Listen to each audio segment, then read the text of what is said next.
നമ്മളെല്ലാവരും വായിച്ചിട്ടുണ്ട്. സിലബസിൽ നിന്ന് ചില പാഠ്യഭാഗം മാറുന്നു. ഏതെല്ലാം ഭാഗം?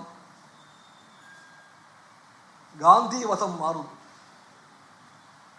നമ്മളെല്ലാം പഠിച്ചത് മഹാത്മാഗാന്ധിയെ മതഭ്രാന്തനായ ഘാതകൻ വെടിവെച്ച് കൊന്നുവെന്നാണ്. NEP പഠിപ്പിക്കുന്നത് പല ഭാഗത്തും മഹാത്മാഗാന്ധി മരിച്ചു എന്നാണ്, ദിവംഗതനായി എന്നാണ്. അത്തരം വ്യതിയാനങ്ങൾ ഉണ്ടാകുന്നത് യാദൃച്ഛികമല്ല. ഡാർവിൻ പുറത്താക്കപ്പെടുന്നു എന്ന് പറഞ്ഞാൽ തിയറി ഓഫ് ഇവല്യൂഷൻ പഠിക്കേണ്ട നിങ്ങൾ. ആദ്യത്തെ ശസ്ത്രക്രിയ ഏതാണ്? അത് ഗണപതിയുടെ മൂക്കാണെന്ന് പറയും. അങ്ങനെ എല്ലാം ആദ്യം വിമാനം പഠിപ്പിച്ചത് ആരാണ്? നമ്മളെല്ലാം സ്കൂളിൽ പഠിച്ചത് റൈറ്റ് ബ്രദേഴ്സ് ആണെന്നായിരുന്നു. Wright brothers. പുത്തൻ തലമുറയെ BJP പഠിപ്പിക്കാൻ ശ്രമിക്കുന്നത് അത് രാവണനാണെന്നാണ്. സയന്റിഫിക് ടെമ്പറിനെ പറ്റി പറയുന്ന രാജ്യമാണ്. ഒരു രാഷ്ട്രീയ പാർട്ടിയല്ല പറയുന്നത്, ഭരണഘടന പറയുന്നുണ്ട് സയന്റിഫിക് ടെമ്പറിനെ പറ്റി. ആ സയന്റിഫിക് ടെമ്പറിനെ പൂർണ്ണമായിട്ടും വളച്ചൊടിച്ചിട്ട് വികൃതമാക്കിയിട്ടാണ് ഈ പോക്ക് പോകുന്നത്.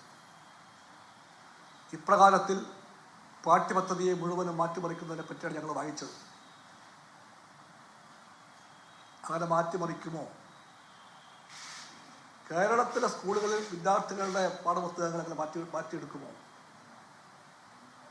എടുക്കുമെങ്കിൽ അത് വിനാശകരമായിരിക്കും. ഇത്തരം വിഷയങ്ങൾക്ക് തീർപ്പ് വേണം, തീരുമാനം വേണം. ആ വ്യക്തതയില്ലാതെ ഈ പറയുന്ന പുത്തൻ തലമുറയുടെ ബോധത്തെ നിർണ്ണയിക്കുന്ന പാഠപുസ്തകങ്ങളെയും അതിൻ്റെ ഘടനകളെയും എല്ലാം പിന്നെ ഇൻഫ്രാസ്ട്രക്ചറിനെ പറ്റി പറയുന്നുണ്ട്.